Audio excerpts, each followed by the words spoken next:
So in our body coagulation will occurs by pathways. दोन पाथवेमुळे coagulation होऊ शकतात. त्यातील पहिला पाथवे आहे इंट्रिन्सिक पाथवे आणि सेकंड पाथवे आहे एक्सट्रिन्सिक पाथवे. तुम्हाला काय वाटलं की इंट्रिन्सिक पाथवे म्हणजे बॉडीच्या मध्ये होणारा आणि एक्सट्रिन्सिक पाथवे म्हणजे बॉडीच्या बाहेर होणारा. That is absolutely wrong. Transparent काय फरक असतो हे दोघांमध्ये सांगा. जो पाथवे इनिशिएट केला जातो अशा केमिकलमुळे जो केमिकल किंवा जो सबस्टन्स ब्लड वेसलच्या बाहेरून येतो that is not extrinsic pathway.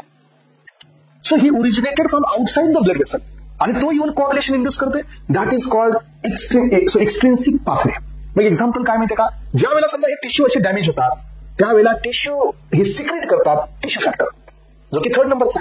आणि हा टिश्यू फॅक्टर मग तिथून ब्लड वेसल मध्ये जातो आणि ही विल मेक अ कोऑग्युलेशन. मग हे झाला कोणता, हे झाला एक्सट्रिन्सिक पाथवे. आता सेकंड पाथवे आहे इंट्रिन्सिक पाथवे. हा काय करतोय हे पहा. इंट्रिन्सिक पाथवे म्हणजे काय की कोऑग्युलेशन इज इंड्यूस्ड बाय देमसेल्स.